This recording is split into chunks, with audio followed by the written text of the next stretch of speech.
when was the last time that you were actually in the studio? Yeah. When was the last time you actually were in the studio? So when Rory turned 18, that extraordinary week of episodes, which was just amazing to be involved with and then to listen back to. So yes, that was recorded in September and went out in November. So yeah, I was in Birmingham in August and September for a few episodes when we found the coins, and then we found Rory's bisexuality. Those were my two archaeological digs of the summer, and it was great. Wonderful Troy. Yes, fuck Troy, man. What kind of a name is Troy? No, I'm very pleased for him.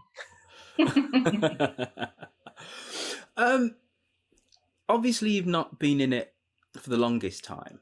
Obviously, the character of Ben has been around in Brookfield in Ambridge for some 18 years or so. But for you, it's been exactly how long now? For you, Ben Norris, the actor?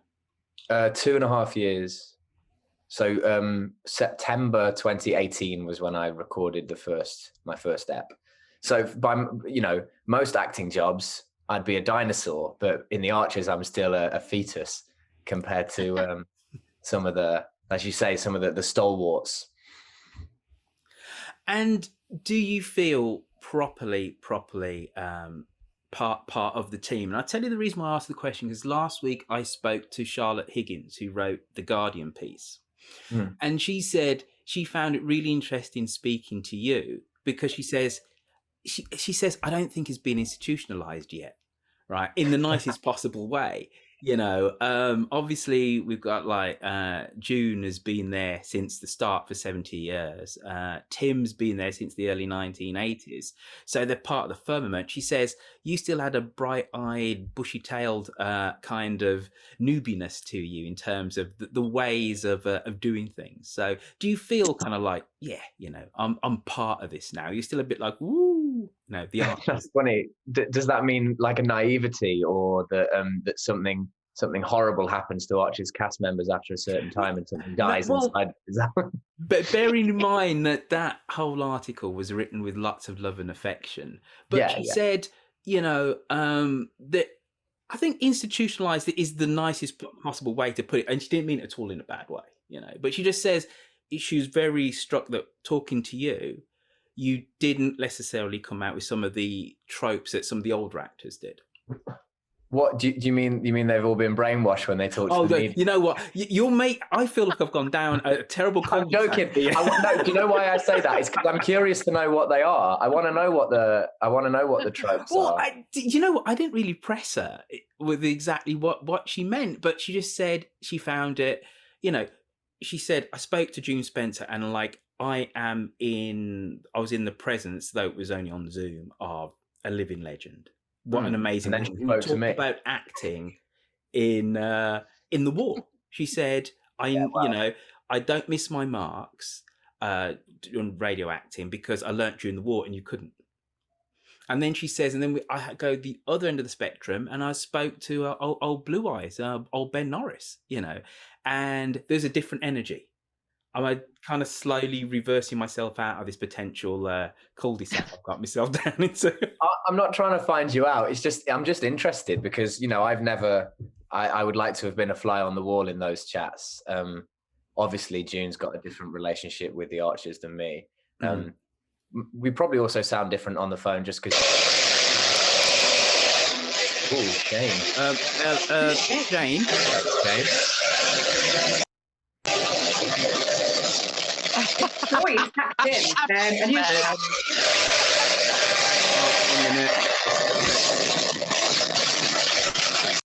gone. Don't know what happened there, but we got rid of Shane. That's my mate Shane. He always does that. Sorry. Ben just he loves it. I think David was chainsawing down the barn. Yeah. Where were we, sir? I was going to answer your question finally, rather than being a silly idiot. Do I feel part of the family? Yes. Do I feel like institutionalized, no, but I know that you didn't necessarily mean that in a negative way. I feel very welcome, was made to feel very welcome, and there's a lot of love among everybody, because we, you know, people often, not people in this Zoom, I imagine you all know too much about the way it gets made, but people often think when they don't know the show that, you know, some people said, oh, will you be moving to Birmingham, like it was a full-time job when I got cast, and so we don't actually see each other that much, so it's easy to feel like you're out of the loop. Let's go back to where we were. I am so sorry about this, everybody. What the protocol is that I only give out the link to the Dum De Dum Facebook groups, and also I give out the link to people who are verified on Twitter as people who've actually messaged me before. So how the link for the Zoom chat has leaked out, I absolutely don't know, and I'm really sorry to you, Ben. I'm sorry to everybody who's watching this, just wanting a nice bit of Cozy Archers chat. There are idiots in this world. There are people who just want to spoil everybody else's fun, and there are people who like to say the word nigger. But however, right, we're all friends and family here. I'm not going to accept anybody else. There's somebody called Olivia Wilson who name sounds like a familiar Dum De Dum person, but I'm not going to take the risk, considering obviously what one of these idiots did was to confuse me, was to call themselves Ben Norris, and then I unmuted them, and you heard what they said. So so sorry, but as we don't need to be sorry, Royfield, at all. Honestly, you're coping with this so fantastically, and it's so sad that people take time out of their lives to do such shitty things, honestly. Yeah, well, yeah, and I don't know what... Royfield. Hi, Lillian. Yeah, just to say, Olivia Wilson is genuine. She's a Dumpty Dum person. Okay. I thought she's visually impaired. The name. I thought I did. Yeah. All right. I'll just mute myself again now. Okay. Sorry about that. Thank you, Lillian.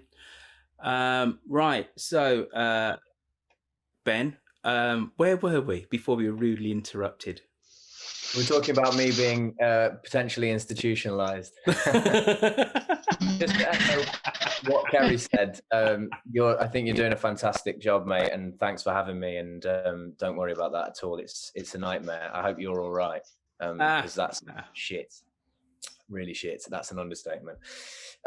Yeah, no, I feel very welcome. And yes, that's what I was saying about the fact that for so many people, the pandemic has distanced us all, but in a weird way, I have more regular contact now with people in the Archers cast than I ever did before, because unless you were in an episode with them, you would never really meet, and unless you were in a scene with them, you would never meet for very long.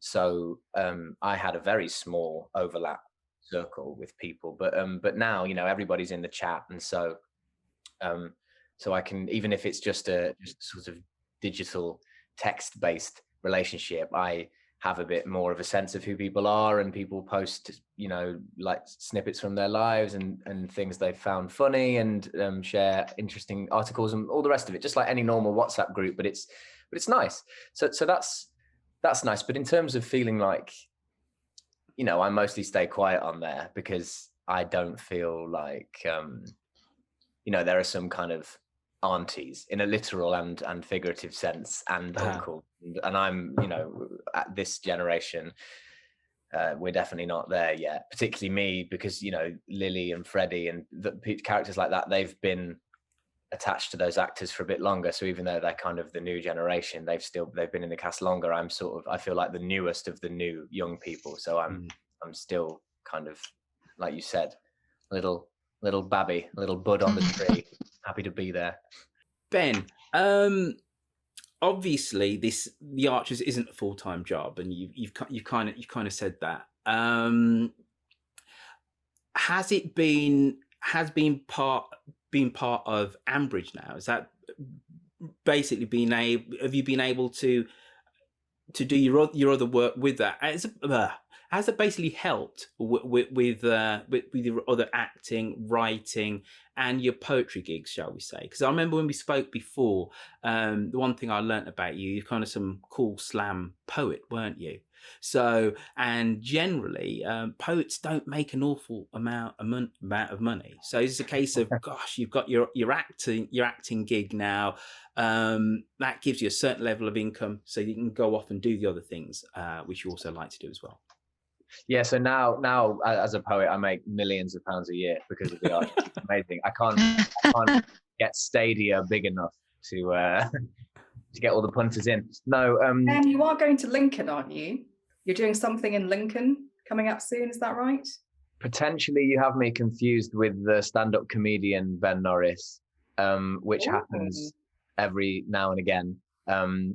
He hates me for that reason. He really? Yeah, he wanted me to change my name. Like arch enemies. Yeah, he gave me one of those like aggressive, like dad of your girlfriend handshakes at the Edinburgh Fringe several years ago when we met. And I was like, oh man, if I'd have chosen the name knowing who you were and that you had this career, then that would have been a bit of a dick move. But I feel a little bit like, oh, I was just born and called this, and I started doing my life, and now here you are like, don't be called that anymore. And I was like, oh man, come on, I can't help it. So I thought about it for a bit, but I'd already started doing bits and bobs of poetry and not like making a name for myself. But I'd done a tour of a one-man show, and I thought I'm going to keep my name. There are two David Mitchells, and neither of them seem to have stopped working. It's fine, we'll survive. And yeah, he wasn't happy about that.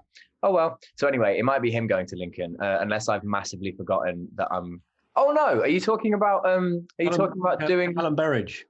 Yes, of course. I thought you meant like a live show. No, so yes, in the summer I'm doing like a project. Thanks for reminding me about my own work commitments. God, that's your great. schedule's important to us, Don't you read your own tweets? Yes, no, I do. I was thinking live gigs, which obviously aren't happening at the moment. Anyway, yeah. So Callum, a theatre director who's doing this audio project, he's got some Arts Council funding to do a project called The Places in Between, which is about it's about the train line between Sheffield and Lincoln specifically, but really it's about being from not a big city and what life is like at each of those stops along the way. So me and another writer, Sarah Rain, are going to take that journey, and we're each going to write about half of the places, and they're going to become these kind of audio experiences that people can get off the train at each stop and listen to them. Maybe they'll be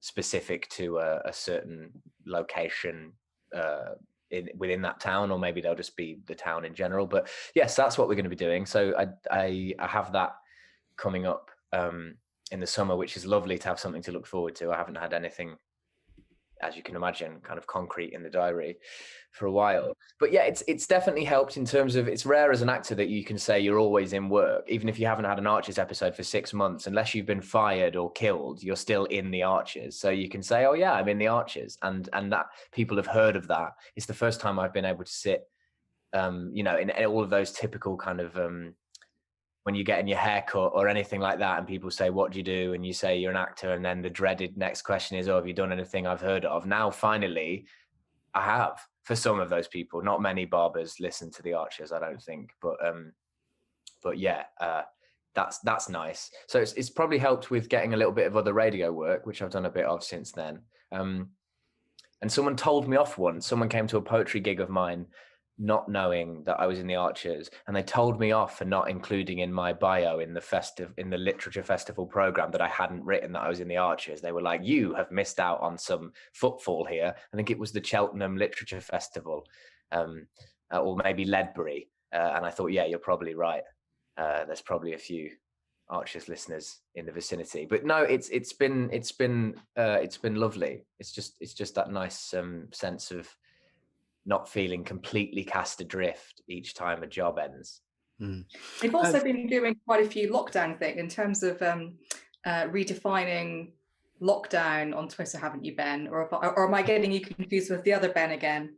I'm sure it No, was you definitely that- doing some lockdown recommendations. doing the kind of You've been having apocalypse some really weird. You've been having newscaster. some really weird dreams, haven't you, as well? Yeah, quite. No, yeah, you're right. In terms of doing the sort of fake news reports about deconstructing the different tiered systems, yeah, that's very much the product of a man going mad, trapped in his house. But I do a lot of running, and I was running one day, and I started thinking about how the bizarreness of the specificity of all of the rules in terms of geography, and then I just started amusing myself with all the different places that you could make rhyme with each other and making up arbitrary rules. And so more just to pass the time, when I got home, I wrote a little something and decided, oh, I'm going to film this and put it out, and probably no one will see it. But I've done 3 of those now, just to, I hope the comedian doesn't feel like I'm treading on his toes, because that's getting dangerously close to trying to make a joke, isn't it? Rather than doing a poem. So maybe I should lawyer up. Right, now on that thought, right, because I must admit I'm all slightly still all over the place today with the nonsense that you just had. I don't blame you, mate. I don't blame you. Well, I've done a few of these, and I should be a little bit more prepared for if there's a slight bump in the road.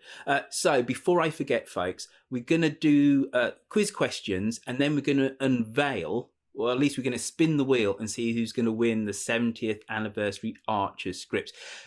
Best do that before I forget. Right, so let's do those 2 things, folks. And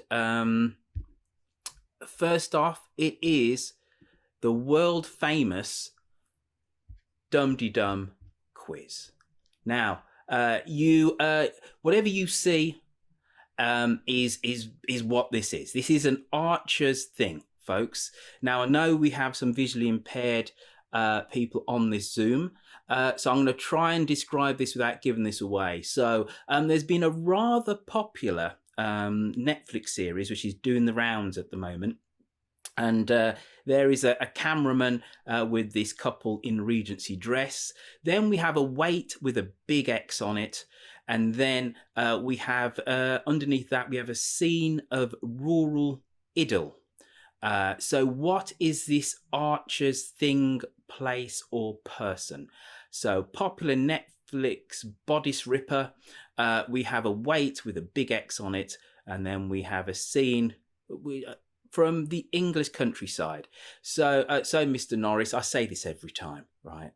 Basically, every actor we've had quite a few on now, has been awesome at this. Not necessarily at the picture round, Ben, no pressure, but generally at the next set of questions. So we're expecting you to do well. Right, so paper and pen, folks, if you haven't already got it out. Right, then number 2 on the picture round looks like some kind of Disney character, and then one of our most formidable prime ministers, us being us Brits, if you're not British. She was the Iron Lady. So we looks like we have a character from a Disney kind of cartoon, and then we have a formidable prime minister. Now, a little bit of a clue here. This isn't actually an Archers person, though they've appeared in the Archers. Another clue in the 1980s. Who am I referring to? Right, now, we have an image of a lady, and maybe she needs to sort out her eyebrows. I don't know, right? Depending on what the fashion is at the time. And then we have a concoction of wood as our second image. Right? I'm trying not to give this away. So we have a woman who has who basically could go and sort out the hair above her eyes, and then we have some wood. What is this Archers thing? Rosie McGlynn's got a little bit of a wry grin on her face. No, she's shaking her. I thought you had that one, Rosie. I thought you're looking, I've worked it out. Right, the last one on the picture round, we have a gentleman in front of a blackboard. He looks rather smart. And it's some picture taken in the 19th century. Next picture we have is a famous Hollywood actor, slightly bit of a 90s big hit in the 90s, been a little bit quiet recently. He's Canadian, and known for his rubber faces. And then we have a black horse. If you're British and if there's a black horse and if it's galloping, you'll probably know what institution that is referring to. So 3 pictures here. A gentleman who looks rather clever in front of a blackboard of sorts. Maybe he's addressing somebody or a body of people. Then we have a Hollywood actor famous for his rubber faces, and then we have a handsome black horse. So that is the picture round.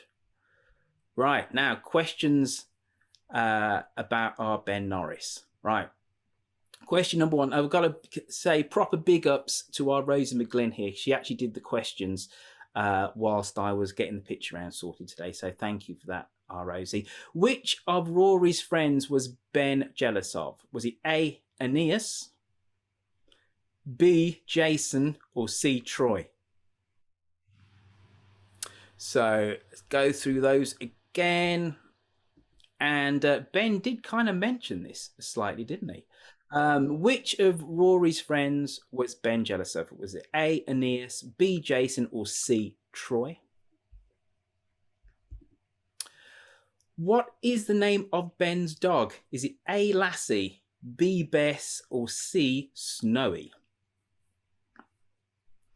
Call yourself an Archers fan, you get this wrong. You need to check out and start watching EastEnders or something. That's a gimme, that one. Question number 3, where is Ben studying? A, Leeds, B, Felpersham, or C, Dundee? I think our Rosie's being rather kind with these questions. Again, where is Ben studying? A, Leeds, B, Felpersham, or C, Dundee? Now, are Ben and Nolitando cousins? Quite simply, yes or no. That question again, are Ben and Nolitando cousins? Nolitando, of course, is back in South Africa, but are her and Ben related? Are they cousins? Yay or nay? And the last one, who is Ben's favourite sibling? I changed this one, Rosie. Is it A, Pip, or B, Josh? So Ben, who's your favourite sibling? Is it Pip or Josh? There you go. Them's is the questions from the whoopsie-daisy. There we go. Those are the quiz questions, and I'm going to do the let's see who's going to win the 70th anniversary script. Right, are you? Oh, no, there we go. Can everybody? I can't see my screen. 1 minute. You can see half of it, Royfield, but you can't see the whole. Yeah. All righty, there we go. Right, so you should see the Wheel of Fortune in front of you. Right, folks? I wish I had a drum roll. Ben, would you like to maybe, are you in front of a desk or something? Can you just drum it for us? I would gladly do your drum roll. I'll do it on my chest. You go for it. Louder? Can't hear a thing there, mate. But no worries. All right. Really? No, I couldn't hear it. Quentin, could you hear that? I couldn't hear a flutter. No. Maybe it's good at not recognizing when it's not speech. Maybe if I just say drum. Like it. Here we go. Drumming, drum spinning, roll. It's drum spinning, roll, it's spinning, it's spinning. drum This roll, person will win the 70th anniversary script, and the winner is Claire Wayman. So Claire, you're probably not on this call because we had just under 300 people actually contribute. But you are going to win this. Obviously, I'll contact her through the Just Giving website. But big ups to Claire Wayman, who is going to get sent from Ian Pepperell the 70th anniversary script. You weren't on the 70th anniversary show, were you, Ben? No. So your signature's not on it then? No, sadly not, and it will be worth considerably less as a result, of course. Well, I've got to say, everybody, you did sterling work indeed. Raising, let's see how much we raised. There we go. Whoop, let's move it up. So it says we've raised £6,204 for Unseen. I can actually tell you it's actually more, because we did have a whacking donation which went straight to Unseen. Unseen are properly made up. So it's over £6,500 that we've actually raised. And we've had a little bit of a flurry today as well. So well done, everybody. Hopefully this odious practice, we can help put a little nail in its coffin. No reason to be having modern slavery in 2021. Mr. Ben Norris,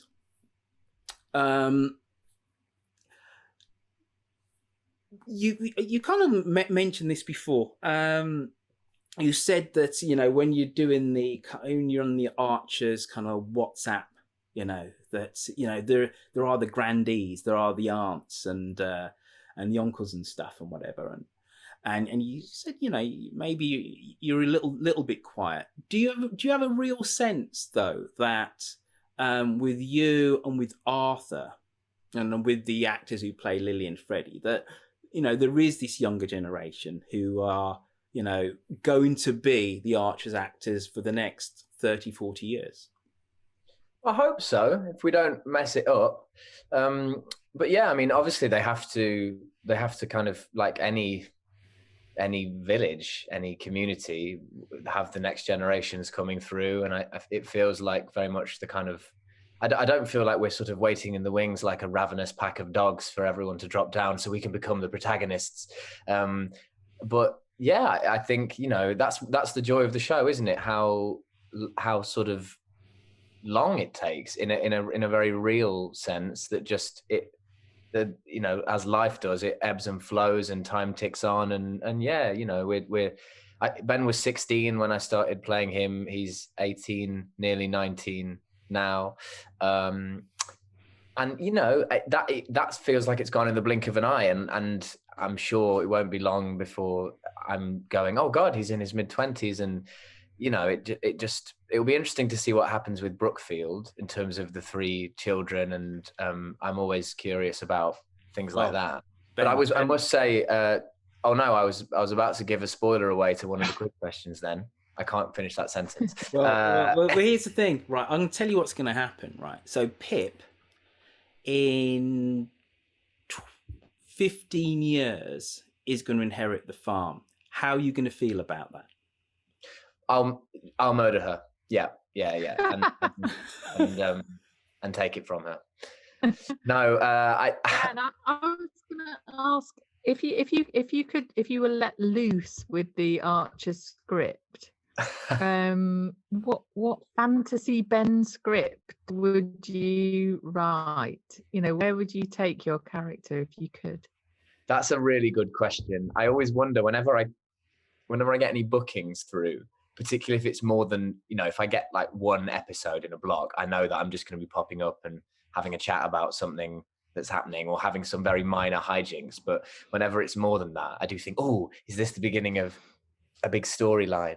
And it's always still some hijinks. It's just some slightly prolonged hijinks, which I like because, again, things take time. And so I'm sure some meatier things are coming his way. I don't know is the short answer. I'd potentially like to see one of his fledgling romances last longer than a second. Yeah. Such stuff dreams are made of, and maybe meet one of them. I don't know. I mean, I like maybe it's definitely the tweet along influencing me, but is there something between him and Rory? Yes. I don't know. I would like for them to get drunk and have a little kiss and just see how it feels. Whatever. Yeah. But you read my mind there. Yeah, that might just be me. I don't know. I think my mum's partner and my mum are both avid Archers listeners, and they were speculating wildly about what might become of him when I joined the show. Because he was so, because he hadn't spoken since he was a child, and then only a little bit, I think. It's kind of a blank canvas that you can draw whatever you want onto, right? Obviously, people say things about him, but he doesn't have his own identity yet. So they were, in fact, one of Brian's theories that he would become the first person in Ambridge to transition. That doesn't look likely to happen anymore. And I don't think be the right actor to take him through that storyline anyway. I mean, I don't know. Maybe just maybe a bit more kind of substance on the romance front, perhaps. But then I was really hoping that they would dig up something incredibly valuable on Brookfield Land, and then he would become, a TV archaeology personality. No, I just want him to stay. I just want him to stay in Ambridge, have a quiet pedestrian life that takes him through till his old age, and me through to my old age. Financial health. That must be so funny if your mum is a fan. The conversations around the dinner table about what you're doing and what you might be doing next. Yeah, because I don't live with my mum. I haven't done for more than a decade now. But she'll text me occasionally, like, heard you on the radio, and she often says you rather than Ben. Obviously, it doesn't help that we have the same bloody name. But she'll say, oh yeah, I heard you got up to this, or she's missed an episode, and one of her friends has told her, like, oh, apparently you did, you crashed a van, or you know what I mean, and that kind of thing. And I'm like, oh, sorry, Mum, I still feel like I've been caught out doing some kind of misdemeanor. Have you ever let her know a storyline in advance, Ben? I've been quite careful not to give any direct spoilers, but I did say she might want to listen to the Siobhan week in particular. That felt very when I was growing up, my best friend was gay and had quite a hard time coming out to his parents, and I didn't realize the extent of this at the time, but he found the relationship that he had with my parents, who were just brilliant about it, in that it didn't bat an eyelid and quietly quite supportive, and I didn't realize what that had meant to him at the time. And it was only recently he told me that had been a real source of comfort to him, to feel that stability in my house, where he might not have felt it at the time in his. And I think my mum, I forget sometimes, my mum's quietly a little bit of a legend, and so that for that reason, and also just the sheer beauty of that storyline, and the time that it, that's a classic Archers moment, right? Cashing something in 18 years later, my God. I did say you might want to give that a listen, but I don't think I've ever directly said, oh, this happens, because I quite enjoy toying with her like that. Like, oh, if I told you, I'd have to kill you. Yes. I should say good evening on behalf of the East Midlands posse, actually, Ben. Yeah, because you're from Nottingham, aren't you? I am. Yeah. I live in Southwell in Nottinghamshire. So do you call it Southwell or do you call it Southwell? Southwell. It's Southwell. It's Southwell to us, but it's Southwell to the people who live in Southwell, apparently. Yeah, I mean, it's the elite, like Ben. It's one of those. It's there's no definitive answer, but those who live here, born and bred here, say Southwell. It drives them nuts if you call it Southwell, but one of those impenetrable ones. But anyway, what I did want to ask you is on the latest podcast with Rosie Porty and Royfield and myself, West Midland Royfield impugned the cultural integrity of the East Midlands, suggesting it was a cultural wasteland fit only for Philistines. I think you need to redress that in Royfield's mind, because it was outrageous what he was suggesting, that we are Neanderthals crawling around on all fours here in the East Midlands. Yeah, no, when we crawl around on all fours, it's only because we're having a bloody good time. And we do so by choice. Yeah, no, I love the East Midlands, but then I'm conflicted, see, because I went to uni in Birmingham and also had a really good time. So if I can play the diplomat Midlands. here, exactly, a Pan Midlands alliance, I think is necessary, because we can unite, I think, in agreeing that we are constantly overlooked by the North and the South as not existing. And yeah, when I even going a tiny bit south to Birmingham from Nottingham, any Southerner at Birmingham Uni thought that I was a Northerner, and any Northerner thought that I was a Southerner. And I made it the tiny hill that I would die on to be like, the Midlands exists. Fundamentally, you're an East Midlander, aren't you? Fundamentally, yeah, of course. You know, when the chips are down, of course I'm an East Midlander, and that's why you support Luton Town FC.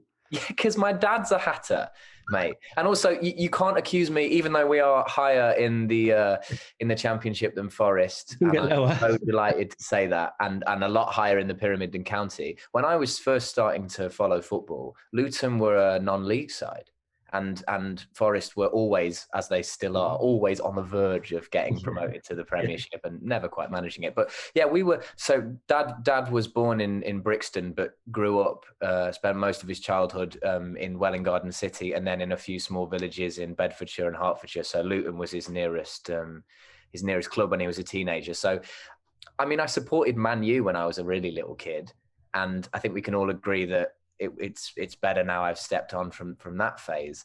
But I realized that, you know, I'd never seen Man United play, and I'd seen Luton play 24 times because he would take me because it cost, you know, £1 or whatever. And I had this begrudging affection for this struggling team of hapless professionals, and yeah, I really enjoyed it. It's honest. I don't know if you've ever been to Kenilworth Road, and this is less football chat and more kind of culture chat for those of you who I'm sure are drifting off during this, but Kenilworth Road is an ancient football ground that Luton play at, and it's remarkable in how terrible it is, but it's so charming as a result of that.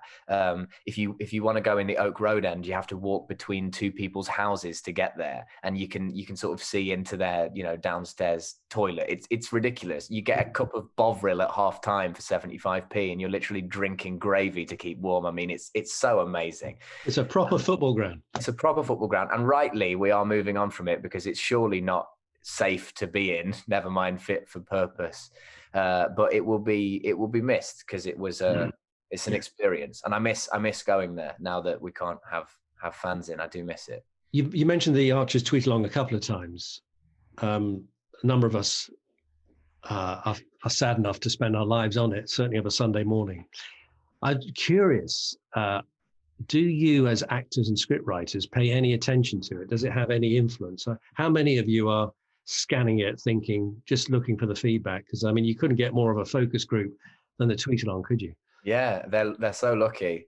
I expect you should all be getting paid sometime soon. I mean, you deserve it. It's amazing. I think I can't speak for the script writers nor for the other actors really, but I do see a few names pop up. Obviously, Charlie Martin's on there a lot. And I know that people like James Cartwright pop in every now and then, and other names that I see. But I think I was told about the tweet along when I first joined. I was told about Twitter specifically, like not like watch out, but like get ready for that. If you choose to engage, get ready. And obviously you can't help, particularly because I'd never had a gig this big before with any kind of existing fan base, and so of course you're interested to know what people are saying, and also you guys are hilarious. So it's not just a narcissistic or kind of insecurity driven thing. I find it weirdly, especially when I haven't been in it for a while and I start to be able to listen like a listener again. And then my comments, because I don't know any stories that don't involve me, and if I've not been in for a while, I have as little idea of what's going to happen as everyone else does. And so I just really enjoy kind of responding to it in situ with everybody else, seeing people's witty remarks and kind of subversive jokes, and it's quite satisfying to kind of have that. I think maybe sometimes I feel like there are things I can't say in a playful way that others are saying that I really enjoy living vicariously. But it's a great community. I suspect a lot of the cast pretend they don't look at it, but secretly do. Oh, absolutely. Yes. It's like when people say, I don't read reviews. I'm sure a few of those people are telling the truth, but most of them are lying. Exactly. Yes. Yes. You know what we should do just before, because we're rapidly approaching the hour mark, is throw things out to the good dum-de-dummers. So if you've got a question for old Blue Eyes, for old Ben, now is your time to pose it. Lovely to see you there, Glyn. Hello, Pennsylvania. That's you, Fiona. I think I saw Pat over in Ohio. Hello, Melly over there in cold grey Scotland. Hello, Morgan NYNY in New York. Ali G's properly asleep. Can we see her? Ali G. There you go. You woken up. We're talking to you. Oh no, she's just not quite awake. So if you've got a question, hold your hand up or use the hold your hand up function, and I think we'll get 3 questions in. Claire Asprey, podcasting wife. There you go. I'm asking you to unmute. Go for it. Hello. Hi. Very interesting to hear your reflections on Luton, because I work at Luton Council, and just today we were discussing the new stadium area. So. Please don't block it. It's beyond my power to do that, actually. But yes, it's going to be very exciting when it ever comes off. I think so. Yeah. So yeah, I think you sort of half answered this question, but I wanted to ask the question was, were you cross that Rory got to be bisexual instead of you, or are you just angling to be the next one along? No, I wasn't cross. It was nice. And I thought it was handled really well. I thought that they managed to get some of the tropes in, like when Ben said about being greedy, you know, that classic response to bisexuality. But while it not being the issue, I was speaking to Dave Payne, one of the producers and story architects, about this, and he was saying how important it was to him that Rory being bi wasn't like news, and that Ben just went, oh, cool. And they slightly played at the end of one of the scenes, there was a slight deliberate ambiguity about how it would go down. But the reason he was annoyed was because he felt like he wanted to be going to see Trevor Drizzle as well. And it was nothing to do with him being bi. And so, no, I feel like, because I'm bi and I feel an affinity with Rory for that, but that doesn't mean that I wanted it to be me. I'm perfectly happy that just someone's bi and it got dealt with in a nuanced but non-dramatic way. It was quite nice that it was just sort of, yeah. I mean, obviously that story is yet to, I don't, unless I've massively missed something, I haven't heard a Rory comes out to Brian and Jennifer conversation yet. No. But given Adam and Ian and so many other things and just the times that we're living in, I hope that won't be a big stink, you know? So fingers crossed. Yeah, no, I think you're right. I think like in my daughter's generation, it's just not a thing. Like no one really cares. Yeah.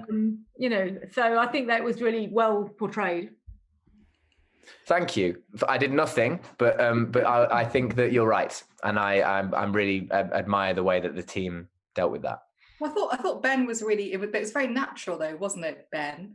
As in terms of and it was very, I think, comforting and relaxing, but also the way that sort of, your character was there with Rory through the CD was wonderful. Yeah, that was a real privilege. Sorry, Rosie, go on. Well, I was just going to say, I think that was sort of, it showed the kind of the depth and loveliness of sort of the friendship between, your character, Ben, and Rory, and the trust that they have in each other. And that came across incredibly powerfully. And it was just wonderful to hear. Oh, thank you. Yeah, that scene was beautiful. That whole little story was beautiful, because I think up till now you've just heard Ben and Rory like trying to get into pubs without being ID'd and trying to get girls to come to their caravan-based Valentine's sex party, and obviously no one coming, quite sensibly. And you haven't had anything of emotional pause yet, and anything of weight, and that was really beautiful because it was still like listening to two teenagers who also themselves aren't used to those moments, figuring it out. It's not like they have them all the time, but we don't hear them. It was sort of like a first, I don't want to say speed bump, but a first moment in the road that wasn't just like banter and FIFA. And it was lovely hearing them navigate that. And I thought that they did a really good job. And yeah, I'm proud. I was proud listening back to the work that Arthur and I did. I thought that, yeah, it rang true. And so it was really lovely to play a tiny part in what was a really, really beautiful and hard-hitting story. I was an absolute mess when that went out, just blubbing my eyes out. I think we all were. We were all crying and kind of trying to get some money back from the BBC for our dry cleaning because the most had just gone everywhere. No, it was wonderful. Thank you, Ben. Richard in Krakow. Did you have your hand up at one point, sir? No, I didn't. But I just wanted to say how well you handled that horrible thing at the beginning, and I really felt for you because I had something similar a few months ago. But congratulations and thank you so much for everything. Yeah. Oh no, you know what? Stop it. And I did say to Ben at the start of the show, I'm all at 6s and 7s today, and I don't know why. I had 3 hours to prepare. I haven't got YouTube's not up. I just couldn't get my head around it and stuff. The last thing I needed was this. But if I've been able to just about keep the show on the road, it's more by luck than anything else. Jane Curzon, my old friend, I'm asking you to unmute. Ask your question. There, Jane. When I listen to the Archers, I've got a map. I visualize them walking over, and I've got a vision of the land. And I'm wondering, as an actor, do you have a vision of the map and the land of how the whole place is? Yeah, I mean, probably not to the extent that you do, because of my relative kind of newness. But certainly, like visually, when I do each scene, certainly present. I mean, because I listen as well, so it does feel. I don't have a kind of this is the layout of the Brookfield kitchen, say, but I have a sense of what it is, and a sense of, so recording scenes in fields, I very much feel like, oh, I'm there, and if I'm recording a scene with Tim, plays David, I imagine him not in whatever kind of jeans and trainers he's wearing in the studio, but in the full, we're very present. Whenever I've got Bess with me, which is just like hitting my leg and going, who? What? Good girl. Oh, shit. Don't cheat. Oh, shit. Oh, I'm sorry. Oh, fuck. I've ruined everyone's day. Oh, no. I did so well earlier not doing another one. Oh, I'm so sorry. How embarrassing. That was the only one I got.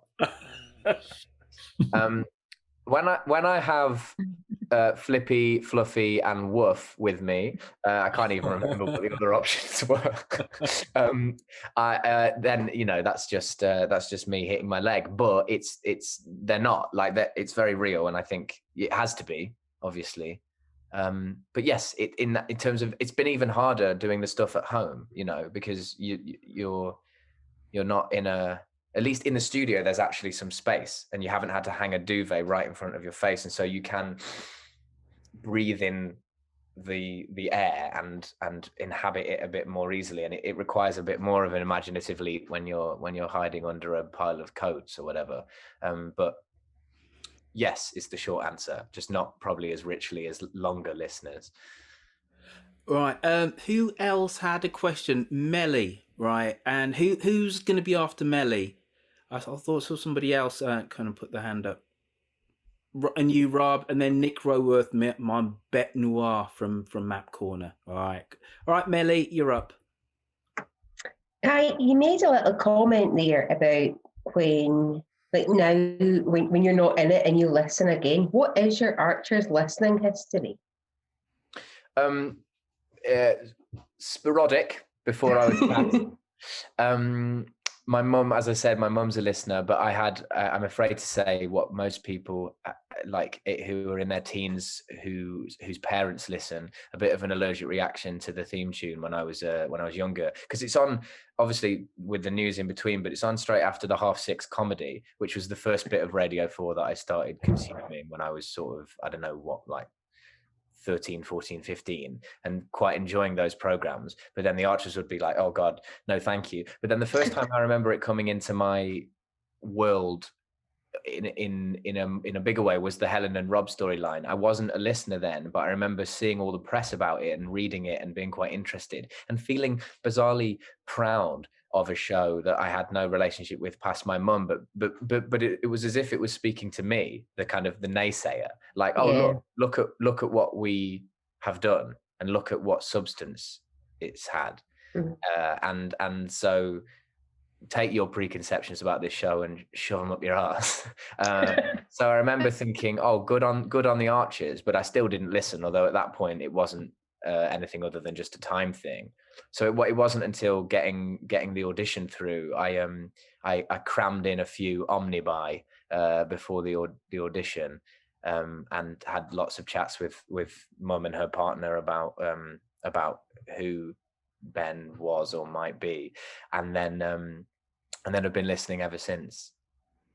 That's excellent. Thank you. I think I can kind of echo that with my own household, where I had it kind of, I used to turn it off. I listened to the comedy. You're right, that half hour of comedy.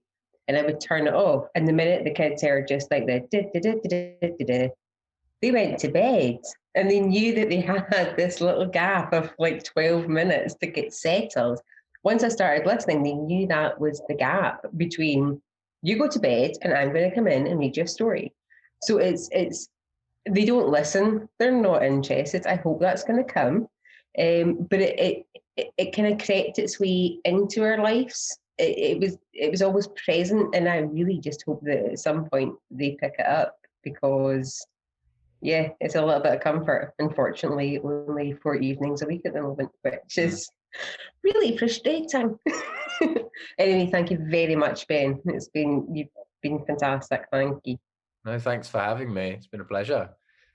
Right, I can't remember who I said was going to be next, because I'm all at 6s and 7s today. So, Nick, that's it, you old tinker. Nick Roworth, you go for it, sir.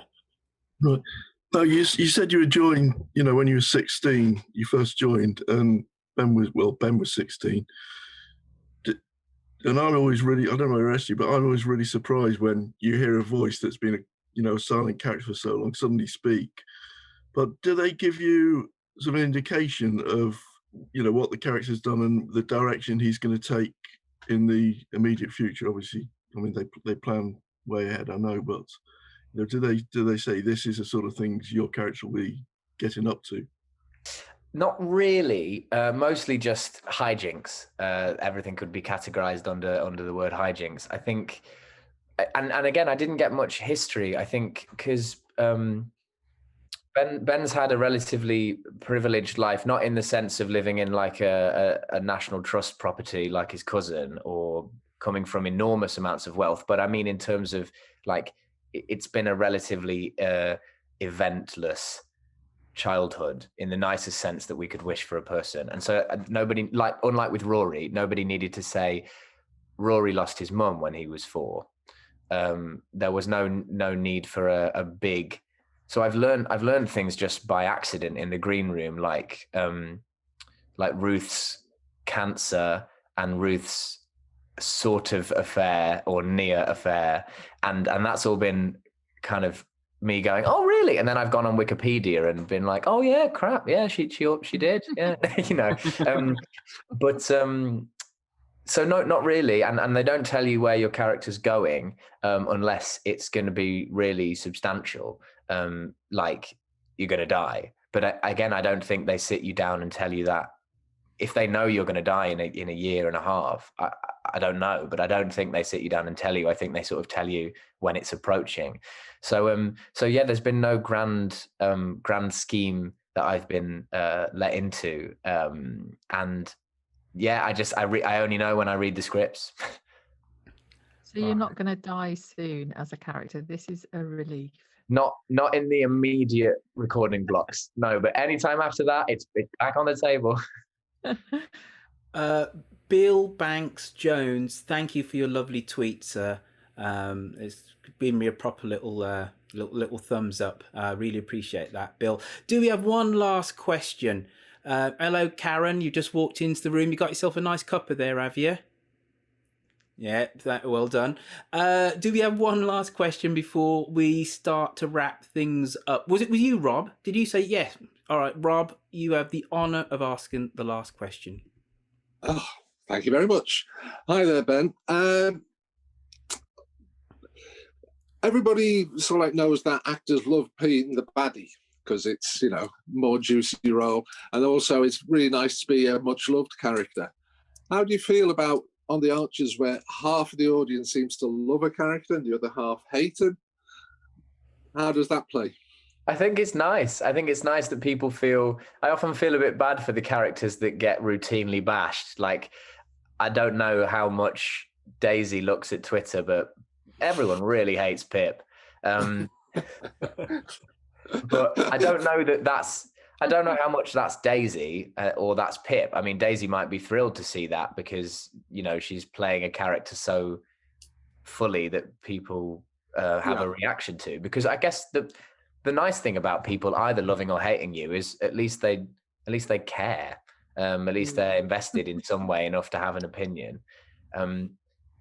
But yeah, I guess I have to fight every month because normally if you get cast in something, unless you're someone in a very large ensemble, if you're cast in a play, say that has 4 characters in it, you're probably going to have some kind of arc. So it's very unusual to be in something where you're just sort of chugging along and you have these little moments of story and then you sort of fade back into the tapestry of Ambridge life again, and people just assume that you're doing all right unless they hear otherwise, and that's actually quite nice. It's lower stakes, as I said, with the kind of it's there not to be taken for granted, but as a nice kind of semi-regular thing. But yeah, I quite like it. I like it because it means people are invested, and every time I see people rolling their eyes about something Ben's done, it's never apart from during the monologues, and I must say I didn't disagree. I've not seen a great deal of Ben Norris is shit, I hate this performance. It's normally like that's something that the character's done, and so that, you know, it's all within the world of the story, and I quite like that. It means that you've got listeners, you've got fans who love it and who buy into it, and that's all that anyone who makes drama could ever ask for. Yeah, I think that's true across the board, because while the characters might not be particularly well loved, the actors certainly are. I mean, like David Archer is kind of a 50-50, but I think everybody loves Tim Bentinck. So he's a good egg. He sounds like he's a really nice guy, yeah. Right, I'll tell you what. Thanks, Ben. You talked, and thank you for that question there, Rob. You talked about being invested, Ben, and you tell you what I'm invested in, getting these quiz answers out. Because very nice segue. Very nice segue, Royfield. We're not gonna get this show wrapped up otherwise. So, all right, bear with me. I tell you, I'm all over the place today. Even the quiz questions decided to go for a Burton now. So here we go. Get Dum. I think you're still called Susie. Here we go. Yep, right. So, let's take you off that screen, and there we go. Ben Norris. Here we go. Question number 1.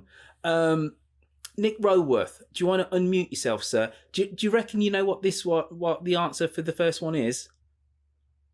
Right. So we've got a couple in Regency garb dancing, and then we've got a wait with a big X on it, and then we have an English country scene. So the Netflix series is Bridgerton. So it's bridge, and then we take off the ton. There's a big X on the 1 ton. So it's Bridge Farm. There is a farm underneath it. So if you got Bridge Farm, big ups to you. You know how my mind works. Now, I said this character was a Disney princess, and then we have a British Prime Minister of some repute. I don't know if it's actually a Disney princess, but it's I said a Disney character. It's a princess. It's Princess Margaret. Princess Margaret appeared as a character in the 80s, and I did think it's going to be a bit hard for some people, but I did say then that clue, she appeared in the 80s and it's not actually an Archer's character, but she played herself. I think she went to the Fate or something. I remember there's a scene with her and Jack Woolley. Now, Ben, you talked about these. This is the monologues. It's a unibrow or a monobrow, and there's bits of wood over there. So this is monologue. Royfield. Hmm? What was the answer to the previous question? I didn't hear the answer. Princess Margaret. Sorry. Thank you.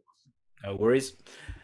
Now, this one might be a little bit tricky, but I think I gave it to you when I said the horse was a black horse, so it's Lloyd's, basically.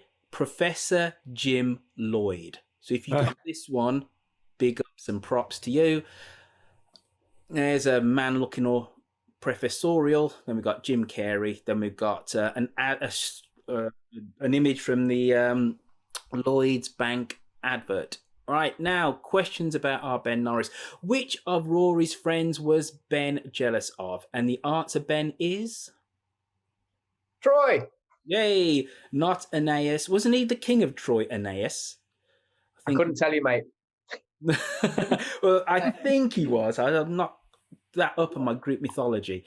What is the name of Ben's dog? And the answer is no one knows. A great mystery. Troy. I think the answer is Bess. Where are you studying, Ben?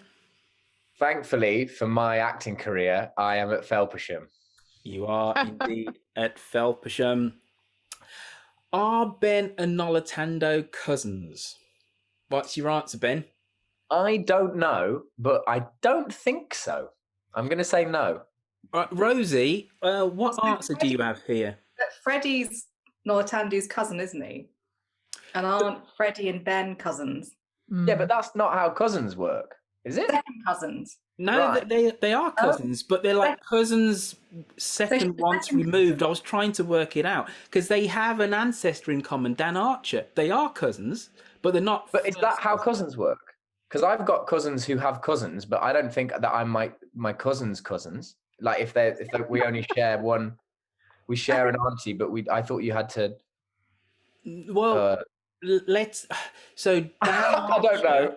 Dan Archer. I thought you were cousins because they are. Nolitando is Freddie's cousin, and isn't Freddie Ben's cousin? Yeah, but I'm just confused about cousins. I'm not confused. I don't dispute that they're cousins.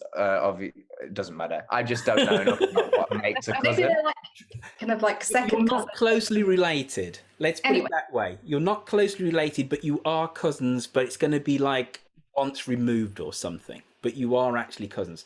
And then the last question, and only you can answer this, Ben, because you inhabit Ben, right? Who is your favourite sibling?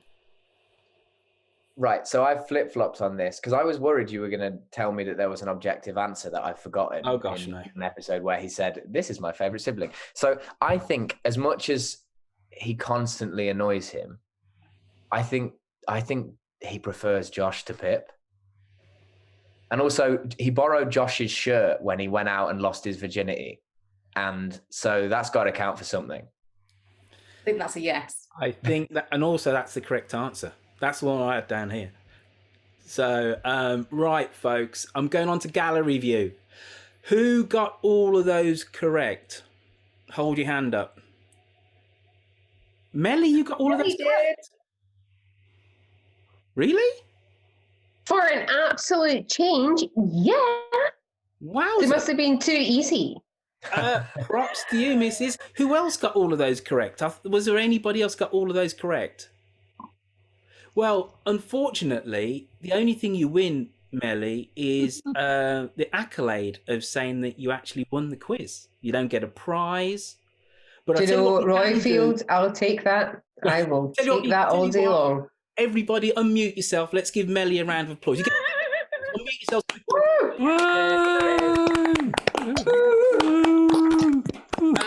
Ben, how many did you get correct, sir? Thank you, everybody. This is quite unexpected. Ben Norris, how many did you get correct, sir? Well, I'm going to give myself minus points for just not knowing what a cousin actually is. But I got all of them except for the cousin situation. Even the picture round? Yeah. Ooh. Oh. Impressive. Well done. Well done. Claire, I know you've actually spoken once on this podcast, but how did you do with the picture round? Generally, you're pretty good on them, aren't you? Yeah, I didn't get monologue. I'm so annoyed. But, yeah, and I would like to call a steward's inquiry on the subject of cousins, but I won't go into that right now. They are cousins. I just can't work out what level of Dan Archer. Second cousins. Second cousins. There you go. Second cousins. Thank you. They're cousins. Here. Not first. I can see. They're second cousins. Thank you. Oh, Royfield, you've started the whole cousins debate. Everybody needs to get the tea towel. There is a tea towel that explains it all. I will share it to the Dum-Dee-Dum on Facebook. It's a tea towel that explains it all. It's great. The tea towel? Oh. Yeah. I'll get you one for your new house, Rosie. A tea towel with an Archer's family tree on it. That's what you mean. Crumbs. You know what? It started well, this show. There was a rancor in the middle. You know, bombs were dropped. I got all flustered. Right? And we're ending with a rock as well, by the sounds of it. Right, and we're ending. Oh, but I don't know what's happening here. However, Ben Norris, can we just thank you from the bottom of our Dum-Dee-Dum /Archers hearts for sharing your Friday with us. Thank you, sir. My pleasure. Thank you so much for having me. It's been so much fun. Long may you grace our ears with your performance as Ben Archer. You are the nicest archer in Brookfield. I think I can officially and without any categorical anybody pushing back on me, I can say that is the case. That is correct. Not hard though. Not hard. Well, yeah. But you guys lovely. Yeah, Jill's lovely. Yeah. So there we go. But I'm looking forward to 15 years time when your ma and pa properly retire and they say, Pip, the farm is yours. What's going to become of you? Oh my God. It'll be in a stylish clamp. It'll be Ben and Bess and Rex all the way. I would go in for that. That's a presidential ticket that I would vote for. That's what's happening. With Jill still involved. With Jill now into her hundreds, still involved. That's what I'm after. Yeah.